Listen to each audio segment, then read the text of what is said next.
Si querés sonar súper profesional o tenés un nivel intermedio o avanzado de inglés, si querés contar una historia y realmente querés que tu historia suene bien, tenés que usar correctamente los connectors of speech o conectores de discurso. ¿Por qué? Bueno, porque los conectores de discurso son aquellas palabras que hacen que mi historia tenga como un poquito más de enriquecimiento en la forma en la que uso las palabras que explican los eventos y conectan una idea con la otra. Si yo estoy contando una idea súper interesante o súper articulada y de repente para todo lo que voy a decir en mi historia digo because of that, because of that, because of that, solo because, como el conector para explicar cómo se relaciona un evento con el otro, voy a sonar súper flat o chato. Porque lo que estoy diciendo, la información que estoy dando no va de la mano con el vocabulario que estoy eligiendo para contarla.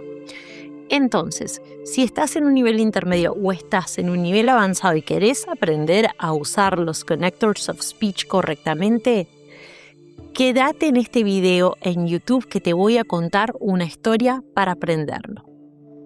Hey guys, welcome to the podcast where I tell you a story and you learn English. Si hay una historia que me parece por excelencia una de las más enriquecedoras en cuanto a lo que tuvo que ver con la Segunda Guerra Mundial, fue la batalla del Río de la Plata, donde Alemania se enfrenta a Inglaterra en plenas aguas uruguayas. Esta historia que todos conocemos por el águila del Graf Spee, que medio que nadie quería y se encontró hace unos años, tiene muchísimos más recovecos de los que nos podemos imaginar y hay una figura central que fue el capitán Hans Langsdorff de la Armada Naval Germana o de Alemania, que es sin dudas probablemente el héroe indiscutido de una historia que está muy mal contada. Así que si querés saber lo que pasó en esa batalla y los detalles más interesantes que jamás te hubieras imaginado que sucedieron gracias a las decisiones de este capitán, quédate en este video que además te voy a contar cómo usar correctamente en inglés los connectors of speech. Long story short, Hans Langsdorff was born in 1894 in Germany. He joined the Imperial Navy Academy in Germany in 1912, in spite of his parents not agreeing so much. However, he decided that he wanted to join the Navy, inspired by Captain Maximilian von Spee, which is the fun part of the story. Years later, he actually served as part of the staff of the Graf Spee without being the captain. This was year 1936, 1937. And later on, he was condecorated as a captain at sea, or simply in the U.S. Navy captain in the German Navy. And later on, he started sailing with the Graf Spee, being the captain in command under the orders of Hitler, who just wanted to have a pocket battleship in the Atlantic Ocean, which had the purpose of basically bringing down any other ship that was from either the British Army or the French Army, which mostly were American ships in the water. Actually, the Graf Spee, even though it was a ship that was meant to be super heavy and also slower because of that, was designed to be smaller, faster, and yet super ready for battle. So it was a ship that could attack, but it was also a ship that, even though it was heavy, was built to be fast. For this reason, it was actually very successful in these battles in the South Atlantic Ocean. And I think it got to sink like 9 ships from the British Army, American ships from the British Army back then. However, as it left the coast of Africa and sailed down all the way to South American coasts, it started finding itself surrounded by 3 of the British Navy Army battleships which were also waiting for him. These ships were the HMS Ajax, Exeter, and the Achilles. The Ajax, the Exeter, and the Achilles already had the information that the Graf Spee was coming, and what they did was basically wait for it in the water. Once the Graf Spee detects these battleships, it just says, okay, I'm going to try and attack one of them. So it attacked the Exeter first. And what happened later, some people say it was the Exeter, other people say it was the Ajax. However, he definitely attacked one of these HMSs. And what happened was that after that, the other two surrounded the Graf Spee. And they attacked the Graf Spee from different directions. Once the battle started, and some people in the coast of Punta del Este were able to see that there was a battle going on, Captain Hans Langsdorff finds himself with two situations. Situation number one, he lost 36 of his men. Situation number two, he had some damages that were not entirely severe, but he had his doubts that he could continue sailing off the coast of the South Atlantic and maybe even come back home after such attacks. He knew he needed repairs. And for this reason, he has to make a decision. So he finds himself down south between the estuary that divides the River Plate, that divides Uruguay from Argentina. And in that moment, he makes a decision that sealed his destiny. He decides to come down to the Uruguayan coast without knowing that Argentina was much more of a supporter than Uruguay in this war. And due to that, he actually sealed his destiny for the rest of his life and career. Uruguayan government back then was actually what we call a neutral government in war. And if you don't know much about war, there's a couple of things, and I think that the concept of honor back then was more important than the concept of honor that we have today. And since that was important for people, it meant only one thing. If you had an ideal, you had to stick to your ideals. Hans Langsdorff, being a person that had already taken part in World War I, serving as a Navy captain, and having much of his crew members say that he was one of the most brilliant captains out there, people in his staff always mentioned that they felt very comfortable under his command because he was a very loyal, calm, tactical, and respectful individual who knew very well the code of honor of Navy captains and sailors. So even when he captured, and this was something very remarkable, when he captured prisoners from other battleships in the sea, like the American battleships that were in the Atlantic fighting with him, the orders were very clear under his command. You take the ship, you take the prize, you take the intel, and you bring the prisoner safe with you. And when you make sure that all the staff and crew from that ship are safe, then you get to sink the ship. So back then, the concept of honor was a real thing, not like today. And for this reason, he was very well known between the crew members, not only of the Graf Spee, but in general. He was very admired after World War I. He was a war veteran, for that matter. For that reason, he had a lot of experience, and due to having a lot of experience, he knew very well what he needed to do. So he finds himself with these two problems. We have a really important damage to take care of. I have 36 of my men down, and I'm not going to hurt any other people on the way. So he decides to come down to Uruguayan waters and bring himself to the Uruguayan harbor to request for help and just staying there in deck so that he could repair the ship. Little did he know, Uruguay, as I said before, was neutral in this war. So what happened was that because of that same code of honor, Uruguay said, well, we really are neutral in this war, so we can't have you stay here as long as you want with your ship. We're supposed to not give you that time.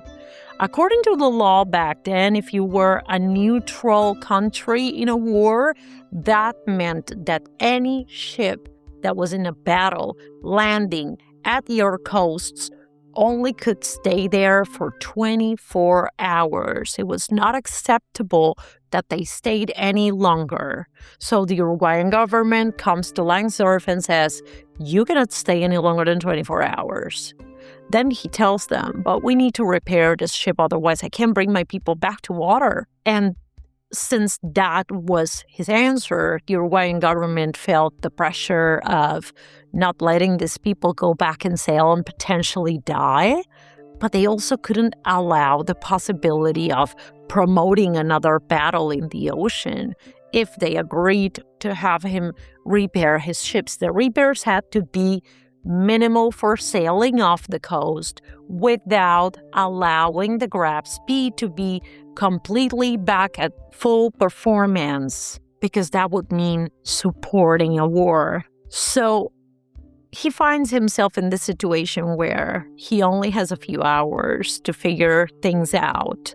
And meanwhile, we had the British ambassador in Uruguay trying to convince the government to have this guy not sail back into the ocean so that they could actually have him believe that he was surrounded not only by sea but also by air. So they started spreading rumors out in the media that the British Navy Army had a lot of battleships that were coming on their way, that were closer to shore, that were getting ready for battle, and that there was also aircrafts that were approaching. So that Hans Langsdorff confused and thought that he was under serious threat.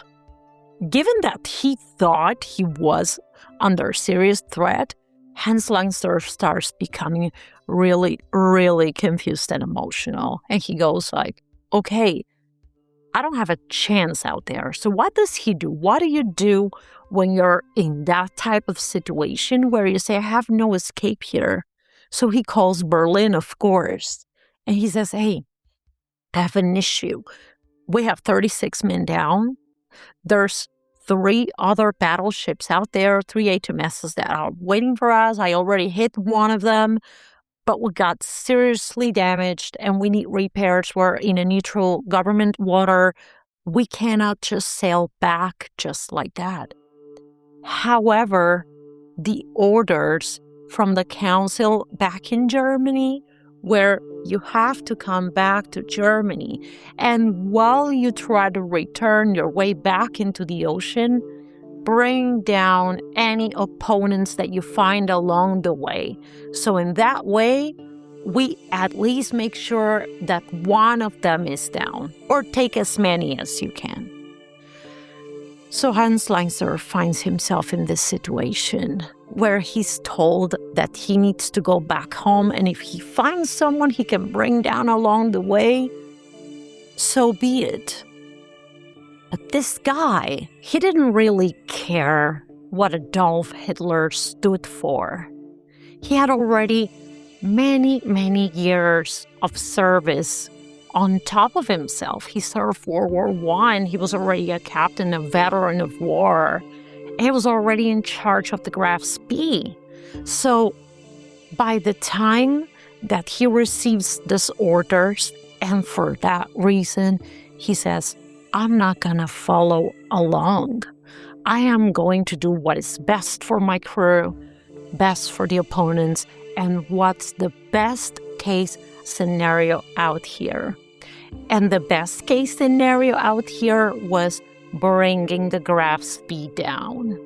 When Hans Langsdorff makes the decision of bringing the Graf Spee down, he knows, because he is a man of the old code of honor of the Navy, of the Imperial German Navy. He knows that a captain is responsible for his ship. Not only that, but in his letters before dying, he actually specified that it was no one's responsibility, the decisions that he made for the Graf Spee, but his. And given that he made those decisions himself, he was the only one to blame. So this was a real, true, honorable Navy sailor. Hans Langsdorff commits suicide with his service pistol in a hotel room in 1939 in Argentina. He wrapped himself in the Imperial Navy German flag, which he fought for, and was an absolute statement that he was not defending the Nazi regime, but he was fighting for his country as a Navy serviceman that he had always been. Si te gustó esta historia, déjame que te cuente cuáles son los connectors of speech que yo utilicé para poder contar estos hechos. Y como te dije, cuando contás una historia, tiene que tener congruencia la seriedad de lo que estás diciendo con las palabras que estás eligiendo para articularlo. Porque si estas dos cosas no van de la mano, tu historia va a sonar chata o rara o muy débil. Entonces, los connectors of speech pueden ser muchos, pero yo te voy a nombrar y voy a highlightear algunos que para mí son los más importantes para poder contar una historia de esta índole.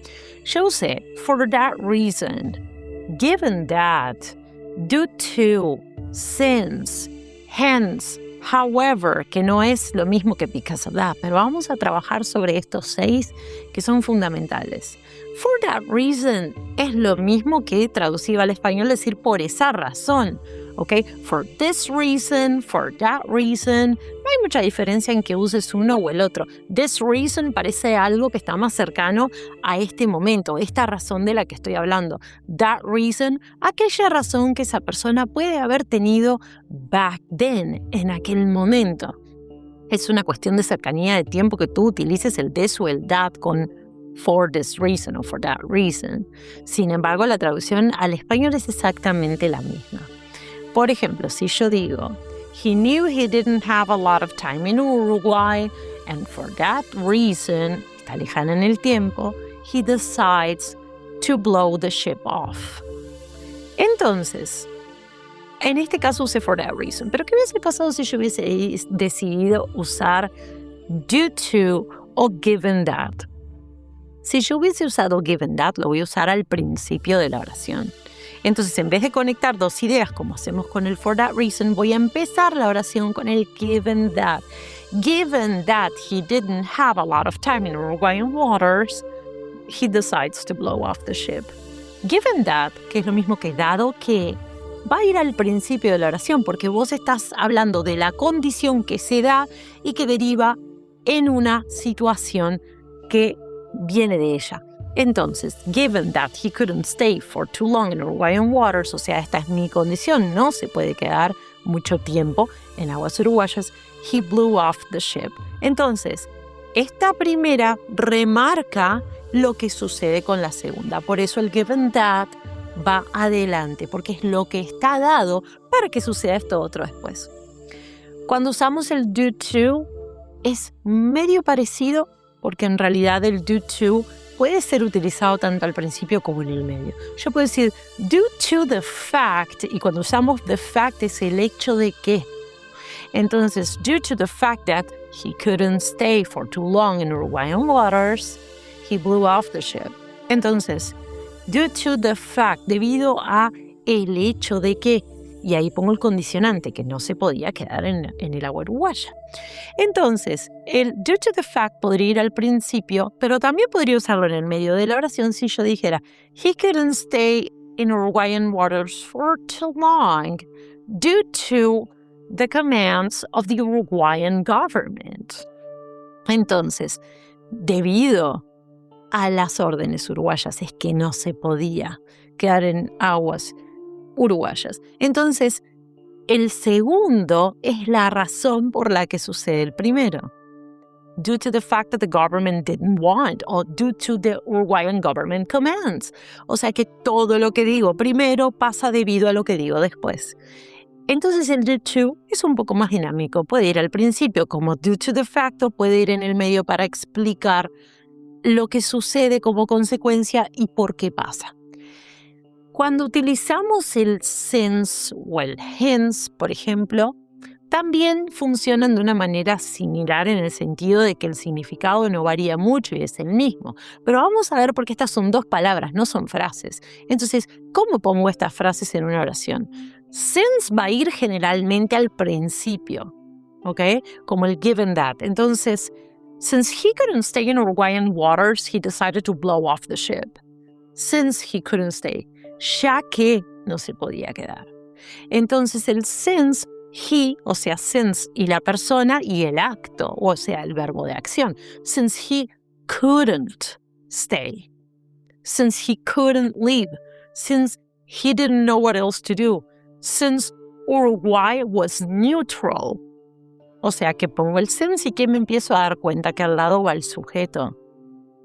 También podía ser un verbo, pero si fuera un verbo, el verbo va a ir en gerundio. Y acá préstame atención porque cuando uses el hence va a pasar lo mismo. Since leaving was not an option, he had to stay. Since leaving was not an option, he had to stay.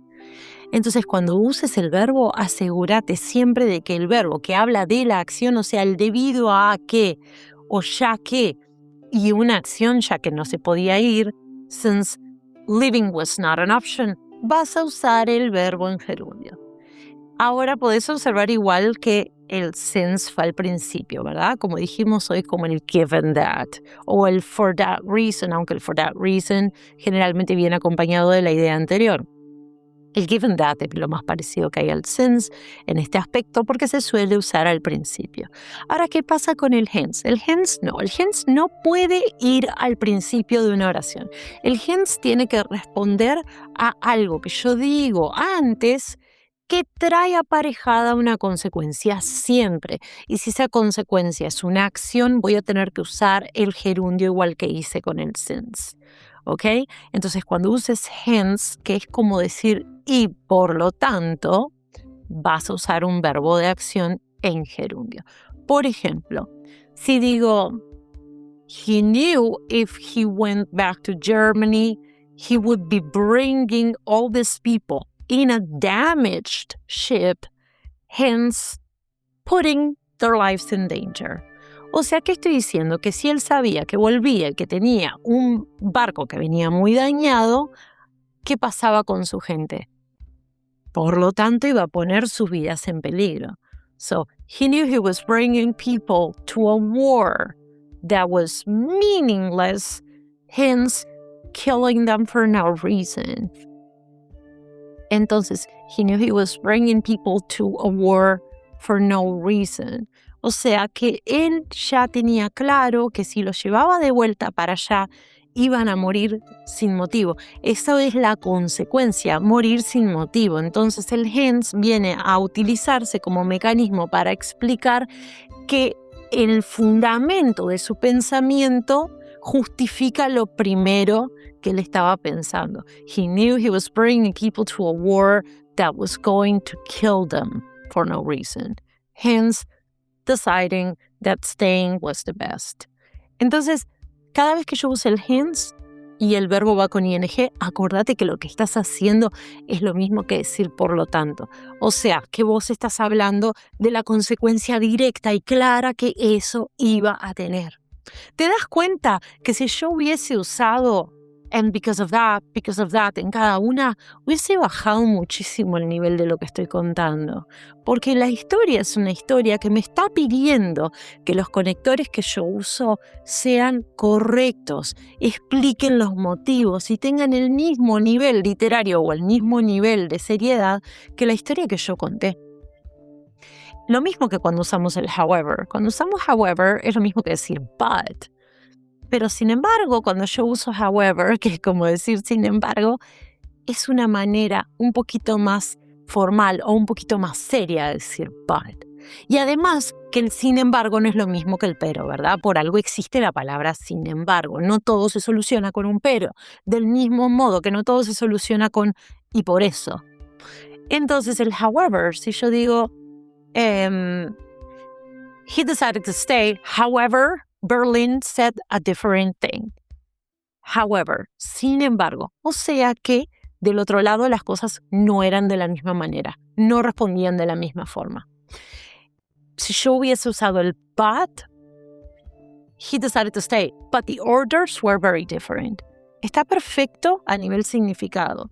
Sin embargo, cuando vos estás narrando una historia, queda muy corto para poder explicar algo tan delicado y tan importante. Espero que hayas podido disfrutar de la historia y aprender cómo usar mejor tus conectores para poder contar lo que sea que quieras, desde una anécdota, una historia, una narrativa, un cuento, y todo lo que decís se articule de la manera que vos querés, sobre todo si estás apuntando hacia un nivel intermedio o avanzado de inglés. See you the next one.